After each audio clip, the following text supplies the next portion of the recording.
également ci sama page pour mën a seetaan live bi ah. waaw Mamadou Seydi man Aliou Sow de ancien ministre wax dëgg neex yàlla dama jékki-jékki rek gis ci poste ay sasaja ak ñu demee noonu ñuy wax ci lu doy waaru yéeme dinañ ci ñëw incha allah balaa live bi di jeex donc monsieur Cheikh Alassane Sène maa ngi lay ziar lu bare bari macha allah di rafetlu sa taxawaay di rafetlu aussi sa oyof sa humilité sa disponibilité également di fàttali bu ma la bàyyi nga nuyoo ak mbokk yi ba pare ma ñëw nag un petit peu résumé un petit peu kan mooy Cheikh Alassane Sène. voilà aouzu billahi samil alim min ash-shaytani rajim bismillahi rahmani rahim wa afdalu salati wa atammu taslim ala sayyidina muhammad as-sadiqil wahdil amin wa ala alihi wa sahbihi ajmain Mati maa ngi lay nuyu di la sant bu baax di nuyu aussi ñi nga xamante ni ñëpp ñoo lay suivre di la encourager bokk naa ci parce que je fais partie de vos fans à travers lii ngay incarner pour la société sénégalaise di nuyu suñu mbokk chrétiens yi aussi maa ngi nuyu ñëpp di profiter aussi si occasion bi di nuyu waa diaspora ñi nga xamante ne tey jii gàcce ngalaama lañ leen di wax si seen taxawaay ci économie réew mi ci stabilisation réew mi en même temps aussi maa ngi jaale comme ni ko Sénégalais yëpp defee Bruno Diatta mi fi bàyyi ko yàggul mu nekk une grosse perte pour la République sénégalaise pour la Constitution en particulier ndax incarné woon na moom à travers cette Constitution le préambule les valeurs culturelles fondamentales maa ngi lay nuyu di ñaan yàlla aussi émission bi mu permettre ñu Sénégalais yi dégguñu xam ne aussi yéene bi ñu am ci suñu réew mooy fexe ba génne ko ci 25 pays yi gën a ndóol ci àdduna ak 16 pays yi gën a pauvre gën a endetté aussi ci àdduna maa ngi lay nuyu Mati. voilà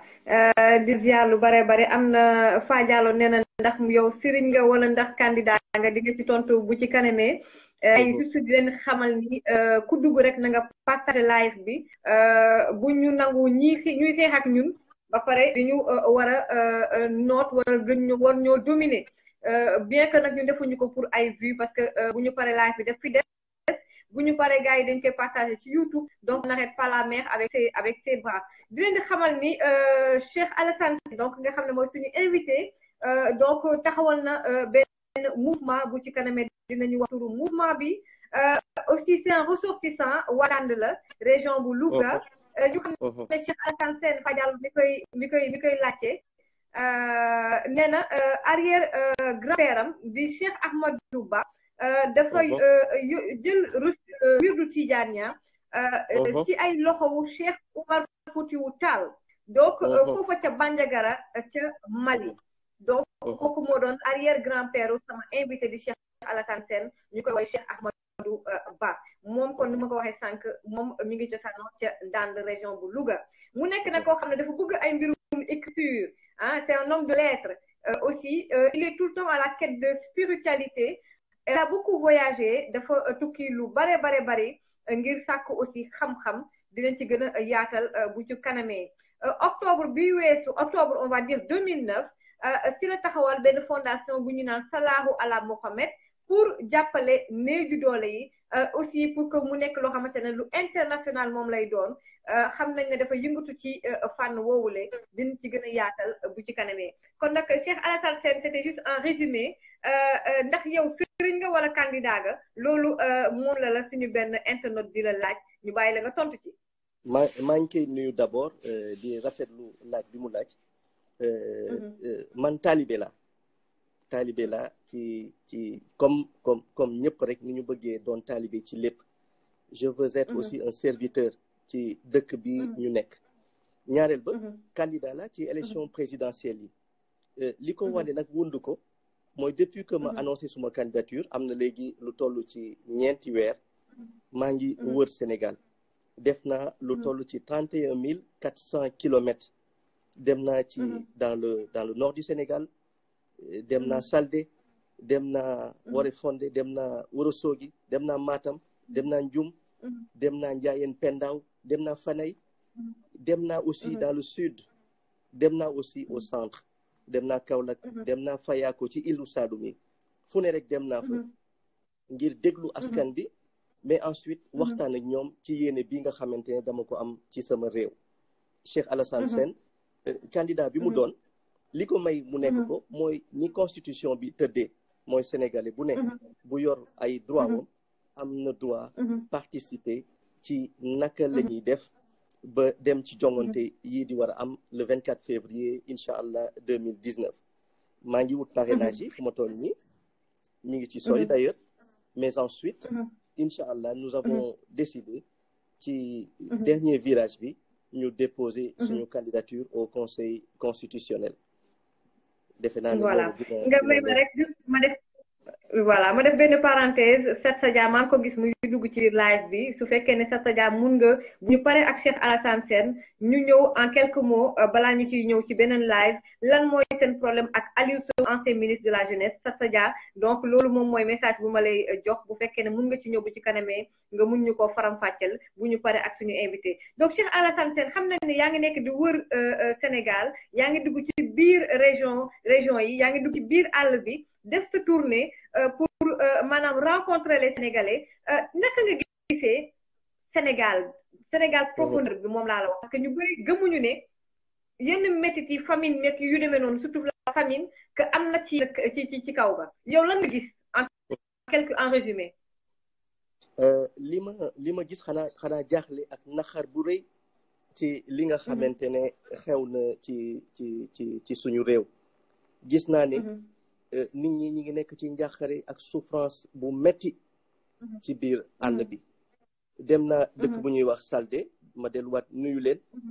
gis naa tey ji jigéen ñi dañuy jéggi dex bi dugg biir Mauritanie pour dem uti matt. suñu ñëwee taal ba noppi dañuy demaat ay kilomètres pour root indi ndox ci kër gi. suñu paree ci loolu ñoom encore ñu ngi nekkaat ci les besoins domestiques. mu nekk ay jafe-jafe yu metti. dem naa dëkk bu ñuy wax Mbam ak Thiaré,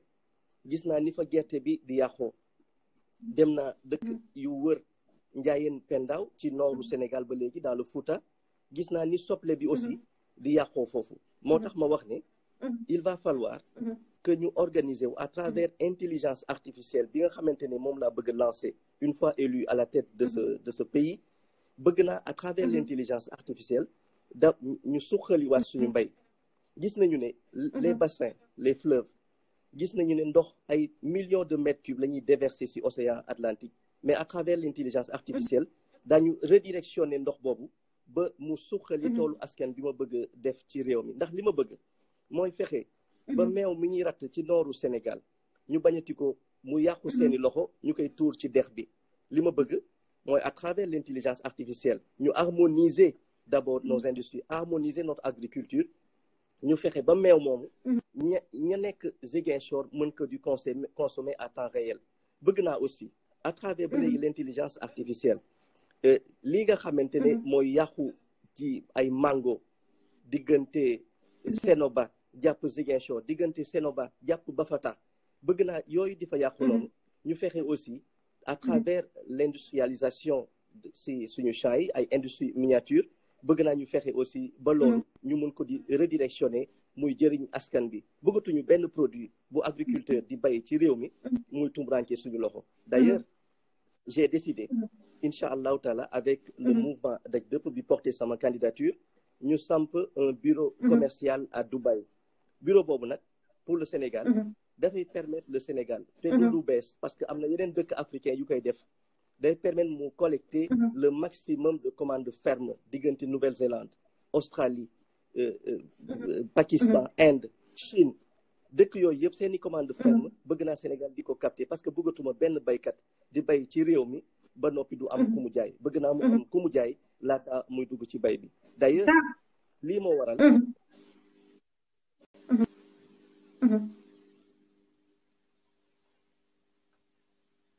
je pense qu'il a un problème de connexion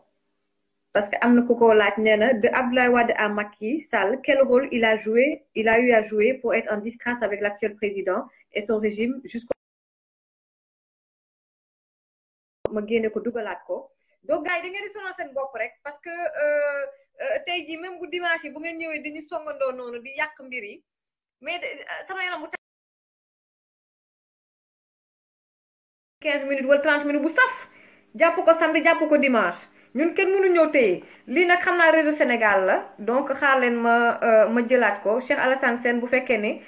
mun nga duggaat mun nga ñu envoyé waat beneen demande ñu daal di ko également jël donc live bi sànq dafa dagg ndax dañu doon signaler suñu live bi ma arrêté ko pour ñu redémarrer waat ko incha allah rabbi lan moo ëpp solo moom mooy message yi nga xam ne moom la ñuy jàllale lu ëpp solo moom mooy incha allah bu ñu paree incha allah di ngeen ko mën a gis également suñu compte Facebook di ngeen ko mën a aussi gis également si YouTube également donc gars yi ma xool est-ce que Alassane Sène envoyé waat nañu également beneen demande. waaw donc Sastadia man aw ma numéro Sastadia mais Sastadia bu fekkee ne mu ngeen ma expliquer lan mooy seen problème yéen également ak it ki nga xamante ne ni moom mooy Aliou Sow ancien ministre donc am na kuy woote di insister balaa Cheikh Alassane di ma kiyaat di ma envoyé beneen invitation ma daal di jël ki nga xamante ne ni woote na presque 17 fois. waaw mbokk mi maa ngi lay ziar. soxna Mat. waaw maa ngi lay ziar. waaw ñoo ngi doon ziar. waaw rapidement en 2 minutes dañu am invité mais ci diggante bi est-ce que mun nga ñu wax comme yaa ngi insisté di woote waaw ñu ngi lay déglu nga wax ñu tey lan nga bëgg a yokk ci débat bi. waaw dama ne ñi ngi rafetlu émission bu baax a baax. waaw. wax dëgg yàlla am na njëriñ trop sax. waaw. sama xam bi dafa waxoon naa ci woote ndax bëgg na cee participer. waaw soxna Mati. waaw mbokk mi maa ngi lay ziar bu baax. waaw. maa ngi si jàmm bu baax maa ngi lay ziar bu baax. delloo ziar. émission bi am na solo trop vraiment. waaw. li ma bëgg nañ laa suivre depuis ci diaspora bi ak émission yi ngay def yëpp déplacement yi ngay def yëpp wax dëgg yàlla kontaan nañ ci rafet nañ ko lool vraiment. d'accord merci beaucoup. pour le cas de Sonko nag moom man li ma ciy wax moom du nekk luy bari quoi ndax. Macky ci boppam moo bëggul nitu dëgg daal Macky moo bëggul nitu dëgg. waaw te Sonko. man sorte bi mu def vraiment gis naa sama bopp parce que li mu wax lépp dafa nekk ay thèmes yu intéressé Sénégalais yi. waaw donc nag yëpp bëgg koo créer ay problème rek moo tax ñiy def si ñuy def nii. mais na xam ni moom Sonko mi ngi ci kawam te ñun ñoo ngi ci ginnaam ñoo ngi koy jàppale bu baax yow nag moom ñi ngi rafetlu vraiment. émission bi ni ngay taxawoo daal ak débat yi ngay def vraiment moom intéressant na trop. waaw merci beaucoup mbokk mi maa ngi leen di ziar lu bari di rafetlu aussi. vraiment intervention bi ñoom insisté nañu macha allah merci beaucoup mbokk mi. ñoo ko bokk vraiment xaaral ma passé la sama mag bi mu kii la waaw. d'accord. salaamaaleykum soxna Mati. waaw maaleykum salaam mbokk mi maa ngi lay ziar. ñu ngi lay siyaare bu wér di bég ci yow. waaw merci beaucoup alhamdulilah comme bég ngeen. waaw di la ñaanal rek ni ko sama rakk bi waxee rek. waaw. man moom mën naa ne depuis wàllu bëccëg laa la tàmbalee di suivre. dëgg la ndeysaan dëgg la. waaw nga nekk jigéen bu ko jàmbaare gu man góor gëm sa bopp vraiment am fulla ci sa bopp lool. waaw di liggéey bu am solo ci Sénégal ñu gëm la ñu fonk la lool.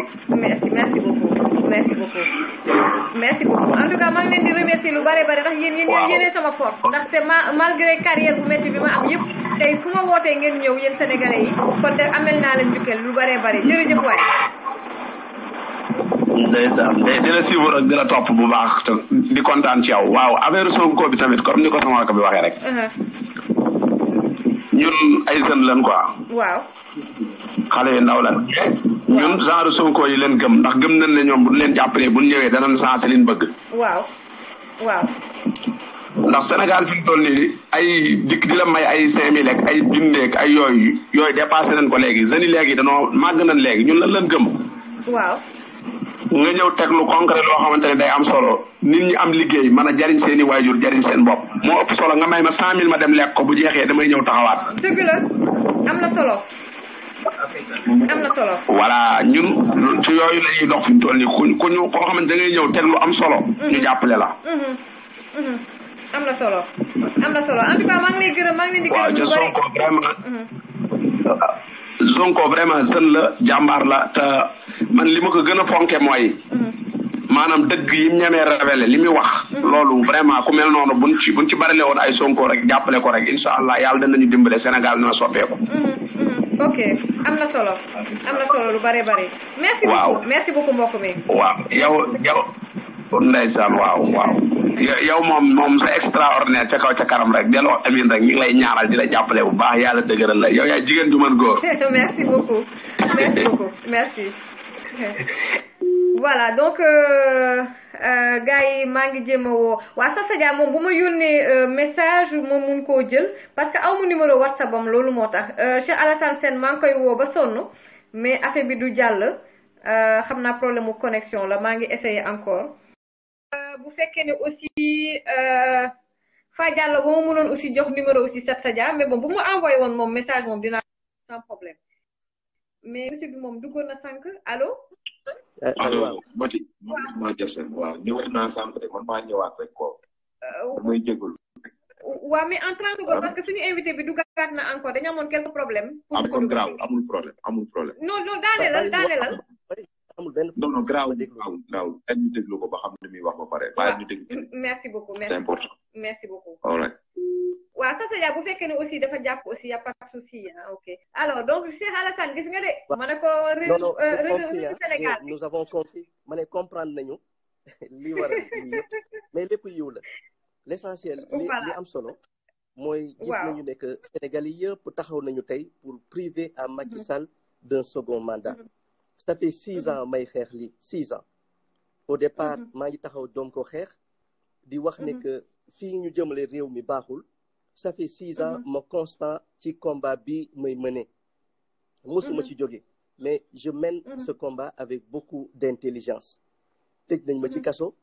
fitnaal nañ ma si amul jugement ba tey mais bi ma génnee ba léegi aussi je suis constant ci combat bi may mener ba ca topp ma ñëwaat tuuti ci li ma doon wax li tax ma nar a raser la prison de Rebeuss connecté ko ak stade Assane Diouf parce que dama bëgg foofu ma tuddee ko kër Kocc bëgg naa li nga xamante ne mooy les sciences cognitives bi ma yaakaar ne ma war a impulser économie réew mi si domaine yëpp d'abord ci suñu lekk ensuite ci suñu naan ensuite ci suñu wàllu koom ci mbay mi ak napp gi intelligence artificielle boobu nag borom xam-xam yu mag yëpp d'accord nañu tey jii instrument yooyu suñu ko utiliser dana suqali réew mi génne ko ci 25 pays gën a ndóol ci àdduna ñaareel ba j'ai décidé d'offrir aux Sénégalais la 4e licence de téléphonie mobile ñetti licence moo fi am te xool na xaalis dafay créer ay fuite de capitaux yu bëri moo tax ma ne dinaa indi la 4e licence de téléphonie mobile may ko askan bi licence bi nag ni mun a tëddee mooy soo jëlee puce bi def sa téléphone li des ci carte bi dootoo ko sànni maa ngi ko tuddee mutuelle de santé pour tous parce que bëgg naa tabax fukki hôpitaux ak ñeent ci région yi avec des plateaux techniques relevés bëggatuma benn Sénégalais buy faju ci réew mi di fay te bëgg naa hôpital bi nekk Casamance mu méngoo ak les normes internationales yi hôpitaux yi nekk dans les capitales occidentales te 57 milliards de francs CFA mooy def ci hôpital bu ne te gis nañu naka la ñu nar a sampee loolu ba ca topp nous avons décidé de supprimer le Haut Conseil des collectivités territoriales avec le Conseil économique, social et environnemental pour créer le Haut Conseil de la solidarité nationale. Manarko link avec le grand ministère des cultes et de la solidarité nationale. L'itax lolu, je veux que le fonds solidaire du Manara Samp, d'abord le président de la République, son salaire, moi oublie le fonds solidaire. Ensuite, il y a un mécanisme, Boutoudou le Waqf. C'est un mécanisme islamique pour l'éradication de la pauvreté dans le monde. Sénégal promulgue la loi depuis avril 2015, la haute autorité du Waqf, cité Gorgui. Mais nous avons des difficultés pour capter ces fonds, alors qu'il y a 2000 milliards de dollars qui tournent autour de ce fonds. La France en bénéficie aujourd'hui, l'Angleterre en bénéficie, le Maroc en bénéficie. Aujourd'hui, culturellement, ce qu'il nous faut, c'est d'avoir une certaine attraction entre Rabat, Abu Dhabi et Riyad pour nous capter autant de ces fonds. Li top dama wax ne il faut que nit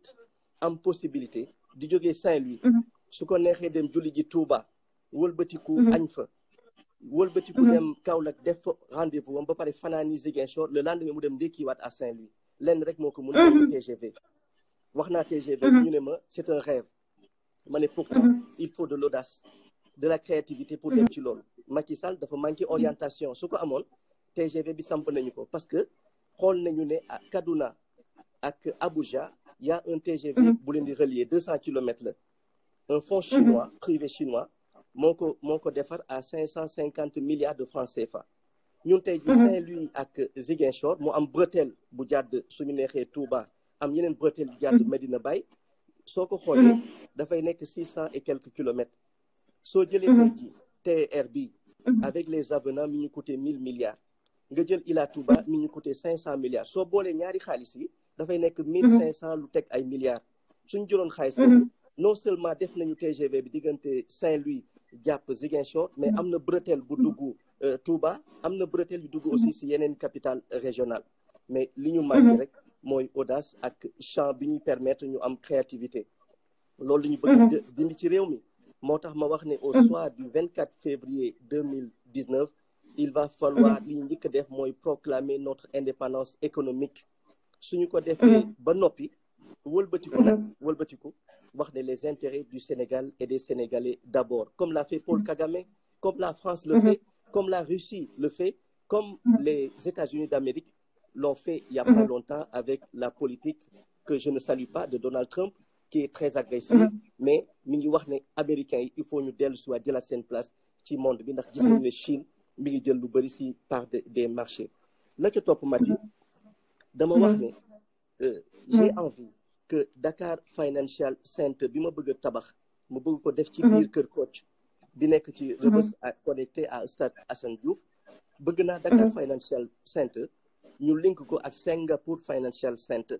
il y a tellement de fonds privés yuy bàyyi ko ci yooyu mën a dugg suñu réew ba pare dafa tegu ci yoon bëgg nañu tey ci Sénégal am attractivité mais pour mu am attractivité dama wax ne dama nar a samp 11 000 autoroutes virtuelles intelligence artificielle ba tey te bëgg naa balay kenn di tontu ci loolu mu dem gëstu parce que 11 000 autoroutes virtuelles moo ñuy permettre ñu link Sénégal ak àdduna bi bëgg naa Sénégal nekk terre bu attractive moo tax diggante mausolée Seydou Nourou di nekk taxoog Stade Assane Diouf ba jàpp li nga xamante ne mooy ministère de l'équipement dama ko bëgg def tunnel parce que espace boobu dama bëgg nekk espace vert parce que dama bëgg samp fa benn genre promenade boo xam ne mooy permettre Sénégalais yi ak àdduna bi yëpp ak intelligence artificielle ba wax ñu permettre cette place mu dugg ci place yi gën a attrayante ci monde bi parce que je veux attirer beaucoup de gens ci lii la ca topp Mati je veux relancer le tourisme religieux dans le Sénégal avec la création du musée Cheikhoul Khadim derrière la mosquée de Touba sous l'autorisation du khalife général des Mourides dama bëgg musée boobu mu drainer 1 milliard de visiteurs de manière virtuelle à raison de 99 cents par visite ça fera un peu plus de 400 milliards de francs CFA Cheikhoul Khadim moo wax ne iza katabtu tazashul baahi wa sabaxa malaikut tibaahi mu ne bindam yi yëngal na arash yooyu laa bëgg nag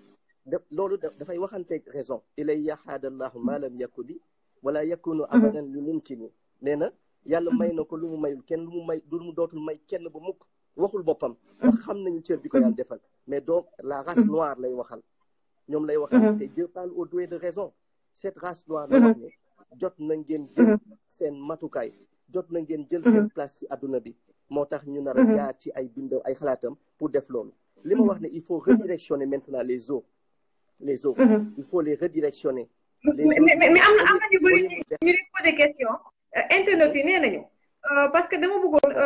xam nga comme live bi sànq dañu doon signaler ba live bi dagg dama bëgg vraiment mu nekk ci wàllu programme bi dama ci bëgg a liggéey ak Baba Aïdara ak candidat yu bari muy yow ak ñoom Sonko ak ñeneen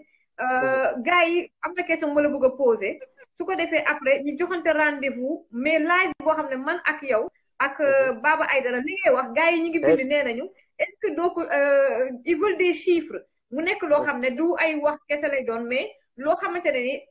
dinañ la poser ay question nga mun koo chiffrer wax ñu également xaas bi fan lay génnee ak yow ci sa bopp sa parcours maanaam sa parcours académique fan nga jàngee gars yi ne da nga am xaalis foo jëlee xaalis gars yi ñu ngi lay poser question yu bare. il faut répondre rek. waaw nag da nga am xaalis lan mooy sa liggéey foo jëlee xaalis fan nga jàngee donc am na loo xam ne bëgg naa vraiment parce que man moom laa waxoon keroog Doudou Wade ba ñuy waxtaan ma ne ko man du ma spécialiste journal politique mais campagne bi ñu dem moo tax il faut ñëpp béy ci seen waar rédaction ku nekk am nga desk donc ñëpp dañ ci béy suñu waar mais lépp lu may def dama ko def ak rigueur donc bëgg naa vraiment ñu joxante rendez-vous beneen jour mais mu nekk loo xamante ne dañ ngay indi ay chiffres ñu di la poser ay questions interactives man ak Baba Aïdara yëpp est-ce que mën naa nekk voilà bah je voudrais bien mais maa ngi gis Reine Mendy wax na ne est-ce que mën naa am face à face ak Ousmane Sonko waaw à travers émission bi man bëgg naa am face à face ak tous les candidats yi déclaré wu ci élection présidentielle parce que j'ai un projet de société wax naa léegi am na ku laaj d'abord sama cursus scolaire maa ngi jàngee HLM 4E école primaire j'étais le meilleur élève du Sénégal bi may def entrée en 6e te dina fournir aussi sama cahier de composition ñu xool ko parce que ça a été alhamdoulilah par la grâce de Dieu un miracle ci moyenne ba ma amoon d'ailleurs j'ai gardé le cahier ensuite j'ai fait le lycée mixte Maurice Delafosse fa la jàngee ba dem première ñu dàq ma parce que j'ai dirigé dama nekkoon dirigeant de grève loolu nag Cheikh Sadbou Diop mun na ko finde Manga Diagne bi nekk Allemagne mun na ko finde parce que ñoo doom àndandoo di diriger grève yooyu biñ ma dàqee nag j'ai eu l'occasion dem Yàlla Sourène fa laa defee bac janvier laa doog a inscrire parce que j'ai perdu 3 mois je n'avais pas fan laa war a dugg bi ma demee aussi maa ngi am bac en juillet maa ngi bokkoon classe ak Tunkara bi nekk 2S TV ma jóge fa j'ai fait la faculté des sciences juridiques et économiques mais li ëpp solo ci sama dund tey ji mooy j'ai écrit plus de 4000 pages sur d'abord la quintessence de la lumière du prophète Mohammed sallallahu alayhi wa sallam sur son degré de pardon sur sa tolérance et sa stratégie boobu d'ailleurs la ñu jaar pour jéem a xool naka la ñuy génnee suñu réew ci ndóol parce qu'il avait réussi moom à travers le Hijaz dans le 7e siècle à faire de cette bretelle ñu génn ci ndóol par sa politique de générosité intelligente bi mu doon mëne moom ci Hijaz bi ba ca topp gis naa ñu laajte fan la jëlee xaalis je ne pense pas que ak tamit ndax di nga def livre comme Sonko c'est-à-dire sa programme est-ce que di nga ko def ci livre comme Sonko présenté qui vous a demandé Mati que na chiffré li may wax li ma ko nar a chiffré lu yomb la parce que maa ngi commencé di wax le Dakar Financial Center mais ensuite maa ngi wax le Waqf ba ma nar a redynamiser pour que ñu capter autant de fonds foofu ensuite j'ai aussi des gens yoo xamante ne ñu ngi liggéey ci dans les fonds privés ci àdduna bi ñoom itamit ils sont prêts à venir pour def fii seen xaalis ba ca topp wax naa ni si sama projet phare yi dans les niches fiscales il va falloir renégocier les conventions fiscales loolu mooy benn ñaareel ba j'ai dit que il faut que impérativement que ma instaurer benn taxe sur la fortune parce que bëggatuma benn sénégalais bu am alal du toog mukk ci réew mi te du dimbali askan bi ba ca des mooy la 4e licence de téléphonie mobile qui va rapporter 2000 milliards de chiffre d'affaires et plus de 1000 milliards de bénéfices li ko nar a indi du lenn lu dul li ñu nar a di redynamiser suñu wàllu kalpe xaalis boobu ñuy jox yeneen compagnie de téléphonie yi muy génn suñu réew jot na mu des ci askan bi loolu dinañu permettre suñu ko linké avec les champs du peuple dina indi koom bu am solo waaye temps bi comme bëriwul tey wax nga ne yow ak Baba Aïdara di ngeen bëgg a jàkkaarloo ak non foog ñu jël la mais am na ku la ne lan mooy sa kii professionnel sa parcours professionnel rapidement bu ko defee après ñu daal di jox dox daje beneen yoon ñu liggéey ko ak Baba Aïdara ak yow waaw parcours professionnel bi sama man baykat la parce que damay def bay bu am solo fii ci Kaolack ci wàllu gerte bi ak transformation gerte bi mais ensuite sama poète laa nag ba pare damay jàngale ngeen jàpp ko bu baax damay jàngale sur la structure da ngay jàngale encore problème mu connexion gars yi bu Cheikh Alassane Sène pare rek damay message ni Karim ndeysaan nitu dëgg mi ngi insister te il faut que ma jël ko ndax bu insister rek c'est parce que c'est important xam naa ko man je l'apprécie beaucoup parce qu'il est pertinent et c'est dommage xaa ma jéem koo jël mu terminer su ko defee ma daal di jël ki nga xam ne mooy Sat Sadia mais Sat Sadia gisuma sa demande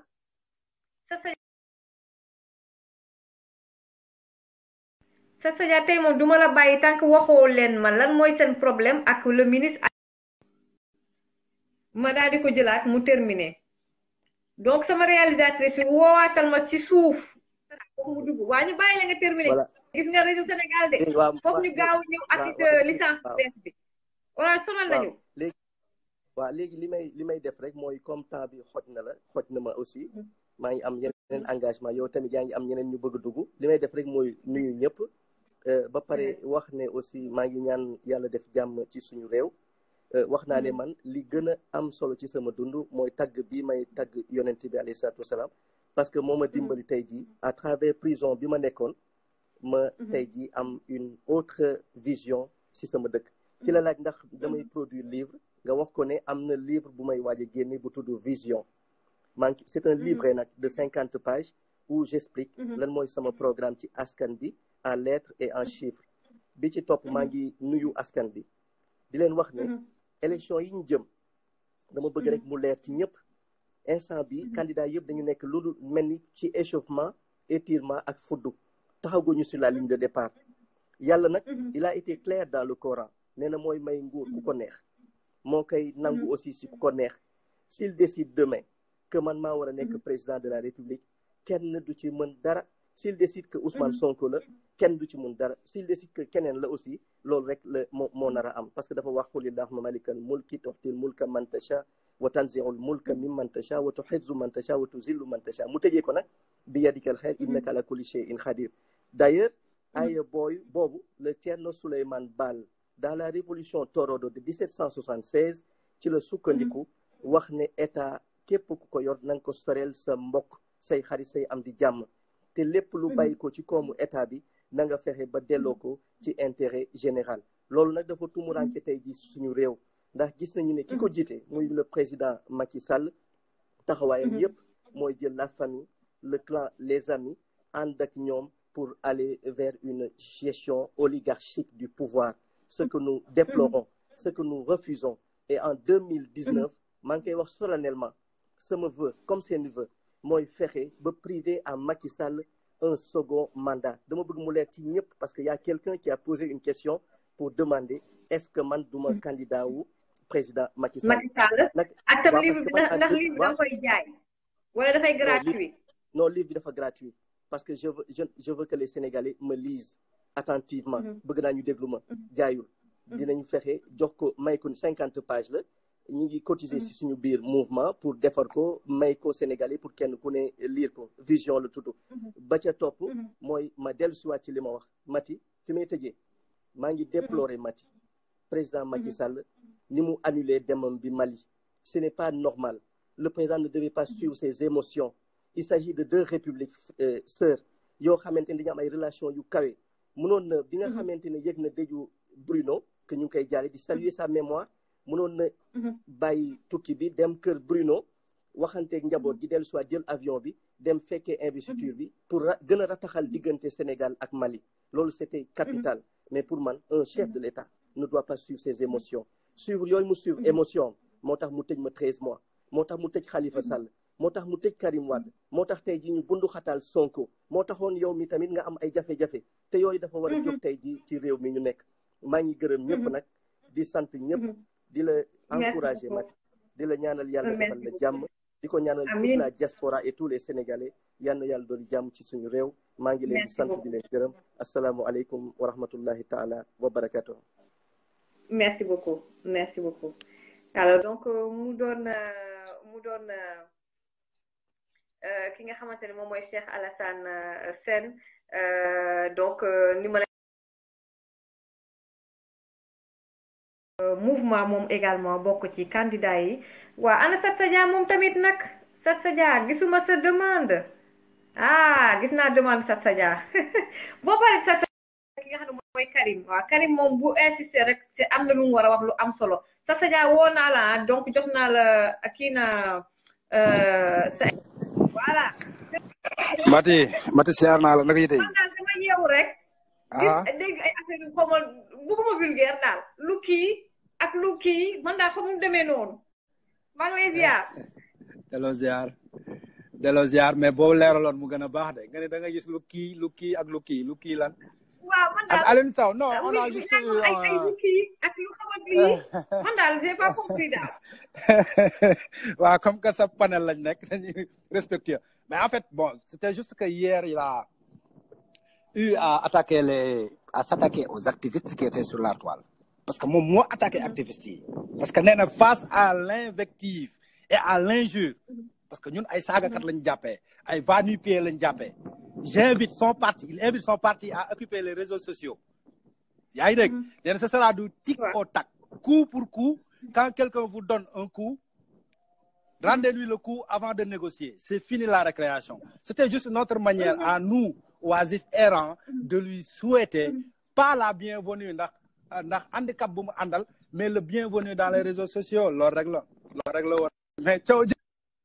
moom amuñu benn problème bu transhumer ça c'est son problème mais il y a des genres de politiciens à éradiquer sur la scène politique ici au Sénégal bu nit ñi nekk di wax nag la vie privée le débat est trop bas il y a des politiciens yoo xam ne wax nañ seen vie privée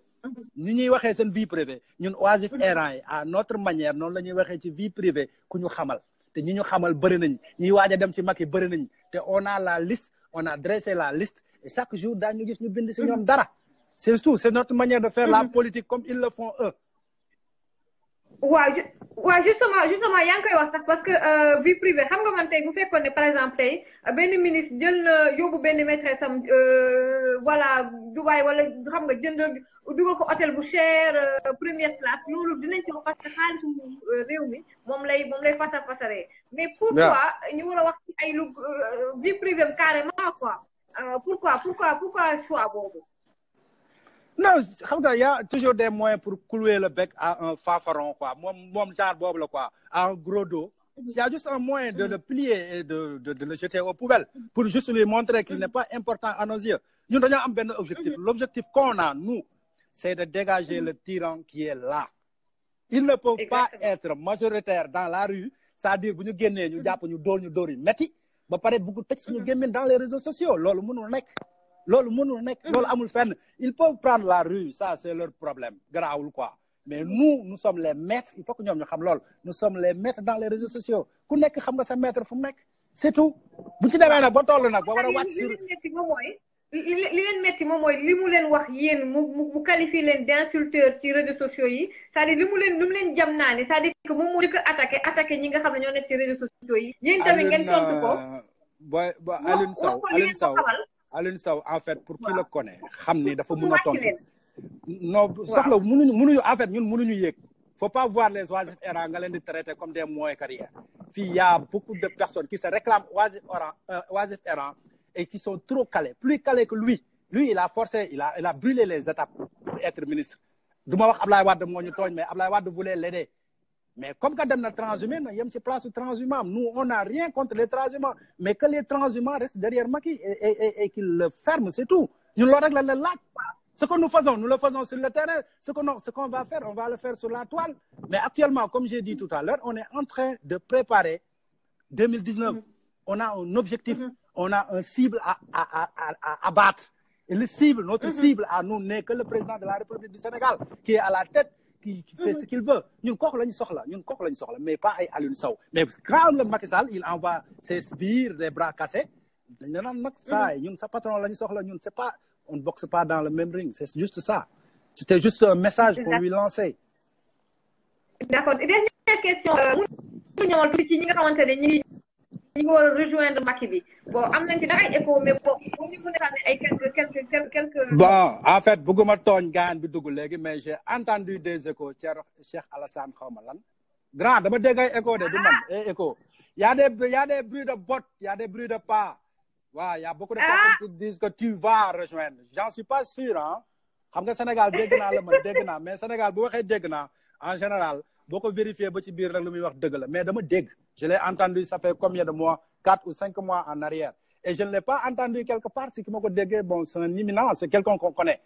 parfaitement donc ñi nar a rejoindre Macky ñooñu Maty soxlawul ngay wax kooku yàllaa leen di weer yàlla moo leen di weer parce que un à un ils vont rallier un à un ils vont rallier loolu soxlawul sax ñu si débat ñun xam nañ fu ñu teg suñu bët comme je te l'ai dit tout à l'heure donc man personnellement en tant que porte-parole des oisifs errants j'exhorte juste les internautes à se focaliser sur notre cible principale qui est Macky Sall voilà. Merci beaucoup en tout cas maa ngi lay gërëm di la sant c'est quelqu'un di la remercier du bari. Merci Maty c'est quelqu'un que je suis énormément merci beaucoup. Merci Maty merci beaucoup. donc c'est quelqu'un que je suis énormément sur les réseaux sociaux bu posté rek dama koy daal di lire am na yu bëri yoo xam ne du ma ko sax yëg mais ci moom laa ko yëgee su ko defee xam nga ma def ma ni samay investigation la Kat Sadia toj na fii donc ngeen may ma woo sama xarit sama frère Karim nitu dëgg xurum xaar parce que il a appelé à plusieurs reprises ba xam exactement certainement am na lu nga xamante ne bëgg nañu koo baaxee balaa ñuy tëj nag waxtaan bi di jégalu parce que dañ doon signaler live bi mais yàlla def na ni gars yi ñëpp ñëwaat nañu macha allah. donc di leen di remercier ci seen fidélité yéen ñi nga xamante ne da ngeen safoo suñuy live yu ñuy def tous les dimanches même heure may la ma kon ma daal di jël ki nga xam ne mooy Galsen dafa jot gis naa ko fii ci kii bi am na kuy woote encore de Paris. allo. allo. waaw mbokk mi maa ngi lay ziar yaa ngi woote France. waaw maa ngi woote France.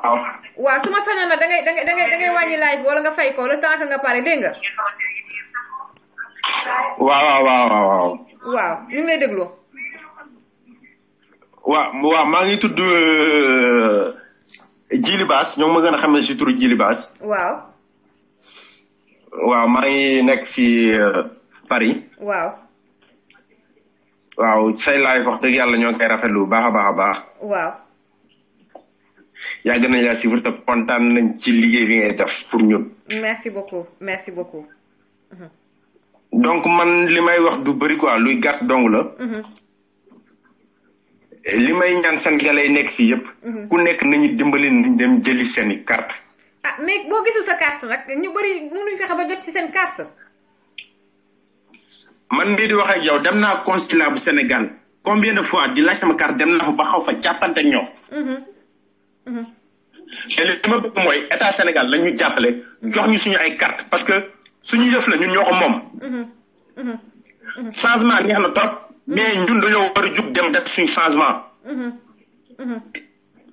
li may wax mooy képp koo xamante ne immigré nga foo mënta nekk ci àdduna bi di suivre live bi nga ñu alerte suñu mbokk parce que tamit dafa am benn réalité bu am Sénégal ñun xam nañ li ñuy posé Sénégal. parce que nekkuñu tamit ay dof parce que boo xasee ba génn ba gis fii réalité yi dellu Sénégal di nga xam ne comme yàlla ak yàlla. billaahi. te ñun dañoo bëgg ay nit yu set wicc dañoo bëgg ay loxo yu set wicc. man musuma impliqué wu ci ay mbir politique ak yooyu Macky Sall mii man bokk naa si njëkk jël sama carte sànnil ko mais 2 semaines 3 semaines nga gis ko mu taxaw France jëlaat accord yoo xamante ne Abdoulaye Wade yëpp ñu si ñëwoon man si la pare ci moom xam ne waa ji du dem. mais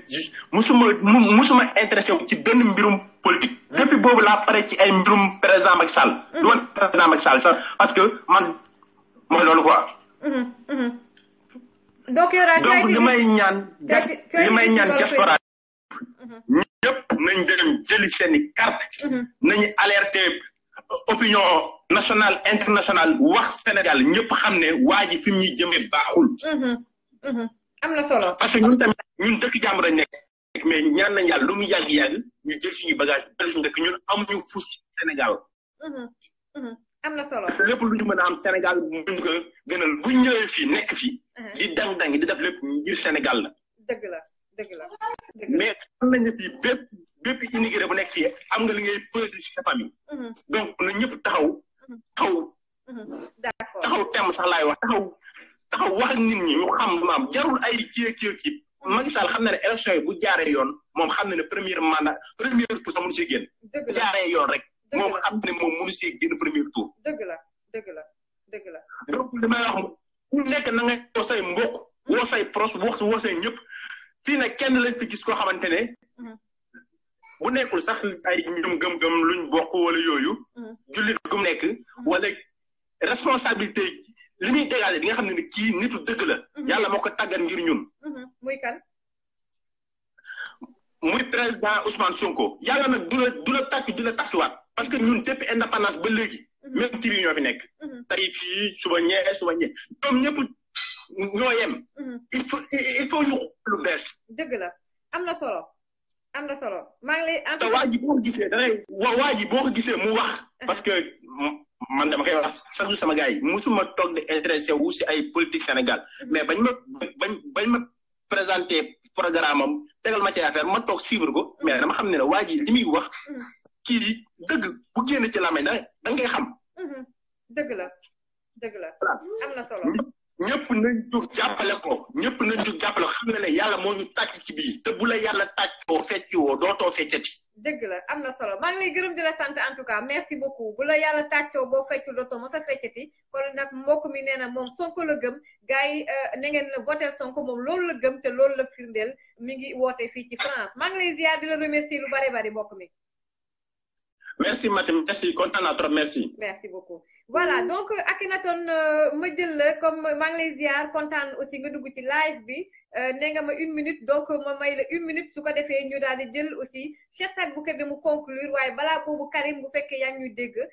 Karim bëgg naa vraiment aussi nga dugg ci live bi ndax boo woote waa rek c'est parce que am na aussi li nga war a wax te it Arona Niang nee na ma wax Karim ne Karim war nga excusé wu ci Khalifa Sall parce que da nga wax ne Khalifa Sall franc-maçon la te Khalifa Sall du franc-maçon Seli maa ngi lay ziar lu bare bari Seli wan donc maa ngi lay ziar lu bare bari donc maa ngi lay déglu Akhenaton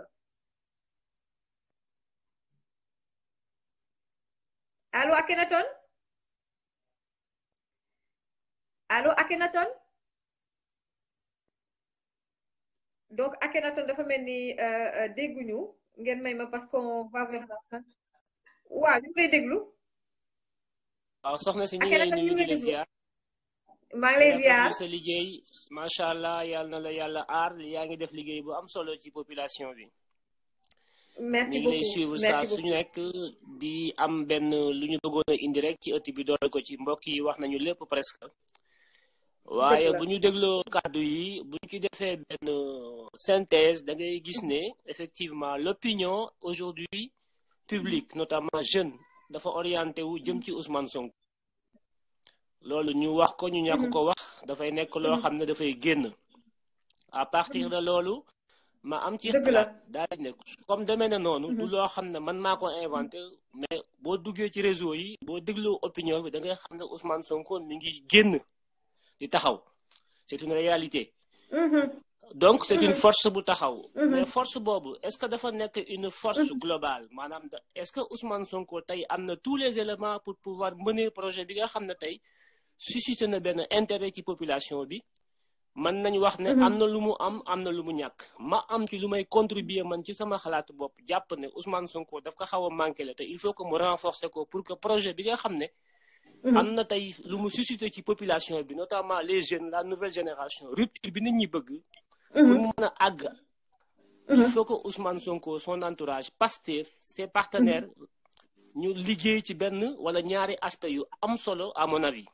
mooy bi ci njëkk mooy une organisation parfaite du parti de Ousmane Sonko partout dans le Sénégal et à travers le monde ñu structurer ko am ay nit yoo xam ne dañ ciy liggéey ñu mën leen identifier ñu mën a suivre le schéma parce que affaire u état du caaxaan c'est une organisation ak di ay nit yu am xam-xam yu am détermination yu am volonté yu war a mën a taxaw vers ce projet ultime mooy porter Ousmane Sonko à la tête du pays nit ñi am nañu volonté macha allah maa ngi ciy gis ñu bari mais j'ai l'impression que l'organisation ba léegi dafa des parce que affaire u état du caaxaan loolu mooy benn aspect bi donc organisation méthode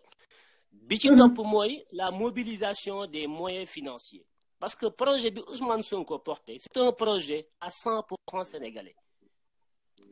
projet boobu donc c'est une nouveauté xëy na moo tax mu susciter intérêt au niveau des Sénégalais il y a un nationalisme derrière il y a un chauvinisme derrière il y a un intérêt boo xam ne boo ko xoolee de bout en bout doo ci gis des choses yoo xam ne mën nga ne lii c'est des intérêts extérieurs c'est des gens qui sont à l'étranger qui sont dedans donc Ousmane Sonko mënul am appui comme ñeneen ñi niñ ko daan amee avant dem à l'étranger di uti xaalis pour mën a ñëw campagne donc Ousmane Sonko campagne am yëpp bu Sénégalais yi jàppul financièrement laa wax projet bi mën na rafet livre bi mën na neex Ousmane Sonko ci live yi mën na neex mais ne nous leurrons pas affaire état de caaxaan ñun ñëpp suñu mobilisation c'est très bien mais xaalis 50% yi xaalis moo koy def. dëgg la ça c'est important suñu bëggee Ousmane Sonko dem ci palais bi di signer décret yi soppi institution yi démocratiser le système rendre le tissu économique aux Sénégalais. Sénégalais bu nekk war nga mën a sacrifier wu ci sa jëmm ci mobilisation organisationnelle bi may wax. war nga dem mën a sacrifier wu ci sa temps jox ko Ousmane Sonko avec ses partenaires mais et surtout war nga mën a mobiliser wu financièrement dugal ci sa loxo ci sa poche ñu utal Ousmane Sonko entre 3 ba 4 milliards pour mu mën a taxaw bu ko amul du dem de. ça c'est important li nga wax ni c'est primordial. ay milliards Ousmane Sonko du ay wax yu neex falu ko de ay milliards a koy fal. Sénégal la ñu nekk c'est une réalité. Il lui faut ay góori des gardes du corps payés chaque jour 50 000 francs pendant sa campagne. Il lui faut faire le tour du Sénégal. Il lui faut des 4x4 yu bees tàq yu jar benn bu ci nekk 100 millions du pan fenn. C'est une réalité. Ablaye Wade noonu la faloo Macky Sall noonu la faloo Sénégal wax ju neex du ko fal kenn.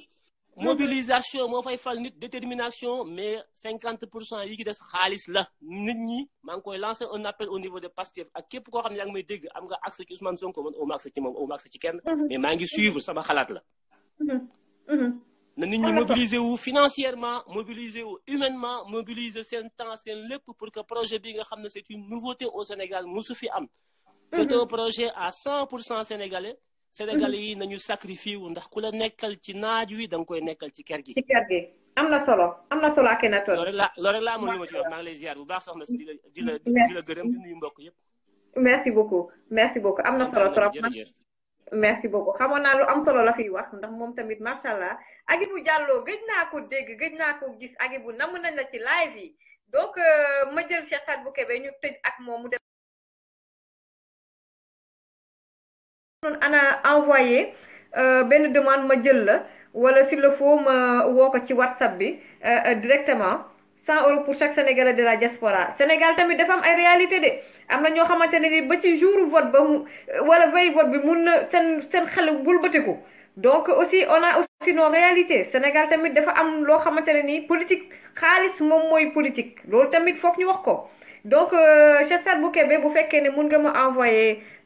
donc benn demande comme ça ñu jeexal en beauté mbokk yi vraiment aussi ma leen di remercier parce que ñu ngi doon jéem a yàq live bi mais sama gars yi ñëwaat ngeen vraiment en force te nekk na aussi loo xamante ne ni ça me fait extrêmement plaisir Fallou lay Milan dinaa la jël incha allah prochain live ngeen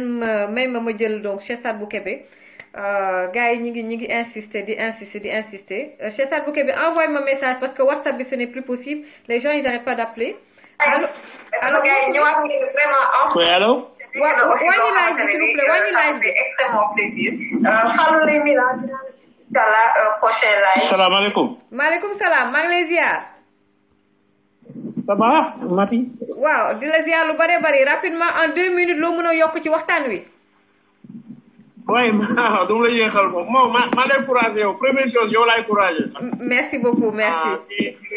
ngay taxawal ci immigré yi waaw parce que waa Sénégal ñoom dafa mel ni ñun ñoo leen gën a dund lu ñuy dund ñoom Sénégal ñoo la gën a naqari que ñoom dëgg la waaw parce que ñun ci Sénégal bokk lu ñu am ñu bokk ak ñoom mais ñoom dafa mel ni damay woo waa Sénégal te yëngër yi ñu ne man yëguma ko dama doon nelaw wala dama doon ataaya dëgg la nga ne waa Sénégal ñoom luy seen problème dëgg la léegi man maa lay ñaan daal Sénégal PS PDS réew mi xaw ma kan depuis l'indépendance liñ tourné ba jox Sonko chance loolu laay wax waa Sénégal yi nag loolu rek te yow tam maa lay encouragé gis naa la dootoo tol mais merci score merci beaucoup dëgg nice nag rasa yi jàppoon na la trop mais nii dina gën a rafet. non rasta yi day ñëwaat de rasta yi day ñëwaat ndaxte mooy loolu. waaw mooy loolu kon day ñëwaat. incha allah merci beaucoup. daal loolu laa am lu wax ma bàyyi keneen dugg daal. merci beaucoup waaw donc mi ngi woote depuis Espagne donc ñu koy remercier lu bare bari kon gars yi fii la ñuy jeexal ak it yéen gars yi ñu ngi woote di woote mais il faut que aussi suba dañuy liggéeyi 2 heures de live aussi bari na mais kii mu ngi insister defe naa Suède lay woote allo mbokk mi yow yaay suñu dernier intervenant. waaw salaamaaleykum Mati. waaw maa ngi lay ziar lu bare bari en 2 minutes rek parce que live bi jeex na. yow xanaa da nga contre ñun waa Suède jël nga ñëpp mais ñun waa Suède woote nañ ba sonn. man nag xolal sama dëkk bokk na ci Suède ak Norvège laa bëgg sama xol. ah oui. dama lay tooñ waa. da ngeen a mën gan. waaw kay Mati live bi am na solo dama bëggoon wax ci affaire Ousmane Sonko bi rek. waaw ñu ngi lay déglu rapidement en 2 minutes. Galsen bu dafa jot boo ma yónnee ma nga conclure. Galsen bu dafa jot.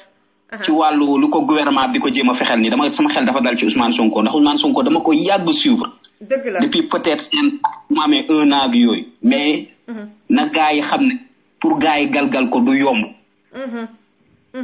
yomb. Ousmane Sonko. nit ku calme la nit kuy réfléchir la. boo koy suivre su nekkee yàgg nga ko suivre laa wax nit kuy réfléchir la ku calme la kuy réfléchir la duñ ko gaaw a jàpp. te deuxièmement gouvernement bi dafa maanaam dañu tardé sax jéem a galgal Ousmane Sonko ndax Ousmane Sonko dafa leen yàgg a tëkku. di leen wax ne su fekkee gis ngeen dara loo xam ne jël naa ko ni ngeen ma tëj à vie.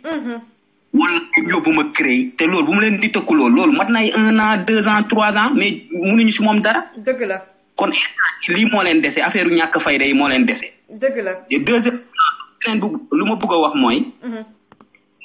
Ousmane Sonko dafa bëri noonu. dégg nga il paraît de. man gis naa ko ci réseaux sociaux yi gis naa waa opposition yoo xam ne ñeneen comme Ousmane Sonko l'autorité bu mu commencé am. commencé nañ siisu. commencé def ay poste di bind di xaw a rafetal poste yi mais di si dugalaale ay genre surux affaire yu kenn xamul. di ko galgalaale. nañu gëm yàlla. jeunesse bi Ousmane Sonko nañu choisir ñun politique ñu nañu bàyyi Ousmane Sonko nag ku nekk dem yoonam rek bàyyi Ousmane Sonko dem yoonam. ku yàlla jox réew mi ñu xam ne moom la jox réew. dëgg la am na solo. te nañu xam ne xeex bi du yomb. xeex bi du yomb ndax ndax nguur gi maanaam. bagage yi ñu def ci Sénégal dafa bëri maanaam ay affaire yu mafia yu ñu def Sénégal dafa bëri ñooñu ne xam nañ bu ñu daanu saa yi problème lay doon kon ñooñu xam nga ne Mati duñ la bàyyi noonu ngay jël nguur gi. dëgg la xeex bu métti lay doon. mais peuple bi nag nañ nekk na peuple bi nekk ci ginnaaw Ousmane Sonko ngir yàlla. inchaallah ngir yàlla nekk dañ ci ginnaaw Ousmane Sonko te jàppale ko ndax benn nit rek du dem. dëgg la inchaallah. jàppale leen ko te xam ne nit ku jub la Sénégal. manqué wu ñu am borom xam-xam de waxuma Ousmane Sonko moo fépp xam-xam de manqué wu ñu borom xam-xam de mais gis nga njiit bu jub te maandu Sénégal moom la mës a manqué te moom gis naa ko ci Ousmane Sonko mii nañ ko jàppale waxu ñëpp nañ nekk Sénégal la Sénégal kenn moomu ko benn diine moomu ko benn kéet moomu ko Kédougou ba Casamance ba Ndakaar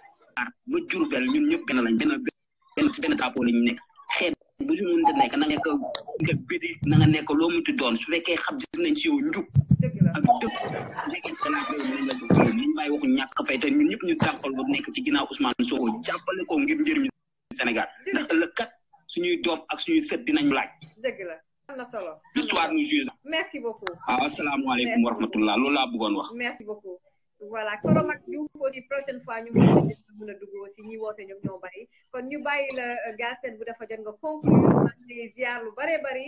di kontaan ci li delloo ziar bu wér systématique waaw jaajëf dama xawoon jàpp nag la xamu barki dem maa ngi seetaan sa benn live bu intéressant waaw merci vendredi la woon man chaque vendredi laay live quoi inchallah voilà donc li may conclure rek bon damay wax rek ci kaw Ousmane Sonko parce que dafa mel ni gars yi xamuñ li Macky Sall di def gis nga yónni nañ ay gendarme Macky Sall moo ko yónni wu ko où est l'intérêt maanaam ban préjudice la ci Ousmane Sonko am dëgg la injustice la mais préjudice bi lan la heure bii daf ñu waroon fekk tey ñu toog di toj livre bi ci loolu la ñu waroon nekk Macky Sall est en train de réussir son coup parce que mu ngi divertir nit ñi di ñu wax loolu li mu bëgg ñu wax waaw Ousmane Sonko mënul bind livre tuddee ko solution ñu waroon ne tey ñu ngi ci point bii nekk ci point bi di ko waxtaan di ko toj ñu nekk fi naan gendarme bi fii nuñ koy xatee ministre de l'intérieur fële distraction mais est-ce que gouvernement ci loolu lay dox mais ka ma wax la benn affaire parce que li mu def nii grave na grave boo xam ni tey ñoom seen pexe bu antu woon tey Ousmane Sonko da nga koy dégg ñu ne garde à vue ni ñu garde à vue responsable ba benn ñaar bon waaw nga voilà donc loolu benn la ñaar il faut que ñoom si seen bopp xaw ma nuñ koy defee mais c'est le moment parce que le ministre de l'Intérieur il a fait une sortie trop dafa gaaw sortie boobu il faut que ñu xool est-ce que moom am na place am ou pas ndax non waaw Aly Ngouille Ndiaye ne ministre de l'Intérieur juste parce que c'est un grand délinquant Macky Sall xam na ne Aly Ngouille Ndiaye délinquant la moo tax mu nommé ko mais c'est un grand incapable waaw Aly Ngouille Ndiaye moom ci problème bi la opposition bi war a jaar pour ne moom mi nga xam ne mooy Aly Ngouille Ndiaye nu mu gérer problème bi est-ce que mën na ministre de l'Intérieur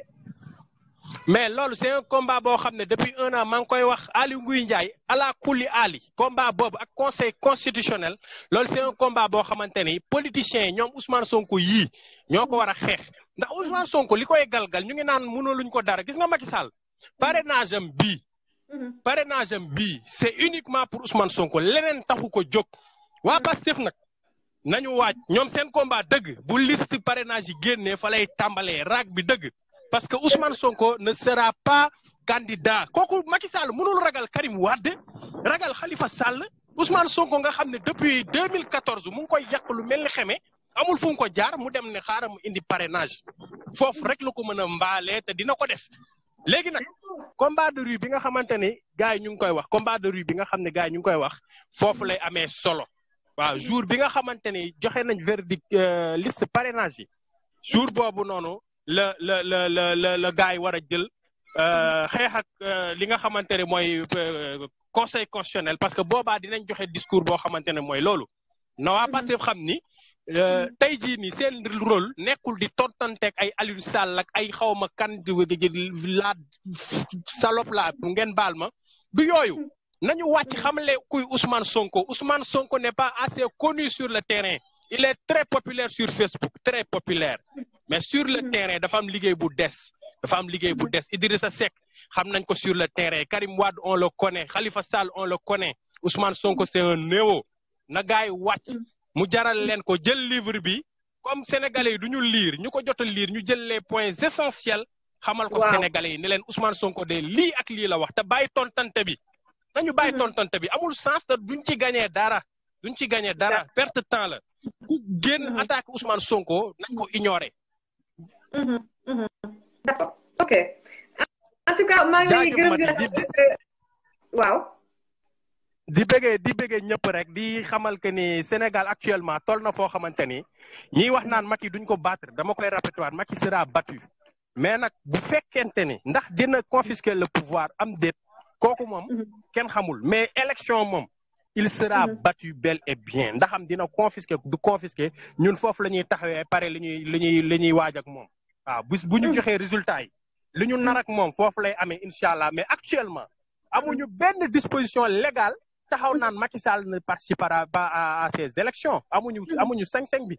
waaw amuñu boobu doole amuñu voilà nañu xaar ba li ñu war a def daal nañu sensibiliser ci carte électorale bi fexe gaa yëpp jot seen carte d'identité dem voter massivement voter et faire voter tout le monde man ku ñu votel baax na mais na Macky Sall dégager et le système va sauter incha allah. Inch'Allah. Merci beaucoup. C'est un plaisir de l'avoir. Merci beaucoup. One love. Gis naa sànq ci live bi Ousmane Tounkara 1 million marche maa ngi koy ziar lu bare bari donc Cheikh Sadou Bouquet bi gisuma la pour que ñu jeexal benn demande balaa ñuy jeexal donc live bi donc Cheikh Sadou Bouquet bi donc gisuma la bu fekkee ne mën nga dugg rapidement ma gisatuma ko. voilà en tout cas vraiment maa ngi leen di remercier yéen ñëpp lii lañ leen indiloon tey jii moom mooy problème bi nga xamante ne ni moom moo am ci diggante yi mbirum parrainage bi ak it gendarme yooyu ñu wax ne dañ dem ci kër Ousmane Sonko njiitu Pastef am na ay quelques tegtal yu ma leen jox incha allah dans la semaine bu mbir yi gën a leere ci sama côté incha allah dinaa ci def post wala même bu ko jaree ma def ci benn live bu 15 minutes wala également bu 20 minutes di leen remercier yéen ñëpp l'équipe bi nga xam ne chaque jour ñi ngi fii ñoom Fifita Diouf ñoom Fa Diallo waa dafa jot Galsen yéen ñëpp ñu ngi leen di ziar lu bare ba leen di remercier intervenant yëpp aussi ñu ngi leen di remercier ñoom Adja Samir Seck aussi leen remercier lu bare bari sama frère Cheikh Sadbou Kébé depuis plus d'un an ñu ngi ci live yi lu ne fekk nañu fi lu ne bàyyi nañu fi macha allah ñoom Maria Kane yéen ñëpp ñu ngi leen di ziar Fifita encore une fois merci du fond du cœur ñoom Fa Diallo Zahmed Zad gëj naa koo gis Agibou Diallo maa ngi lay remercier ñoom Akhenaton aussi Alimou Bruxelles Arona Niang maa ngi leen di remercier lu bare bari Oscar Tiendo Fall suñu grand ñu ngi lay remercier également lu bare bari di remercier également suñu invité tout à l'heure di Cheikh Alassane Sène di ko remercier également ci oyofayam disponibilité am Viviane Safi yéen ñëpp ñoom Mam Sène maa ngi leen di ziar lu bare bari ciao ciao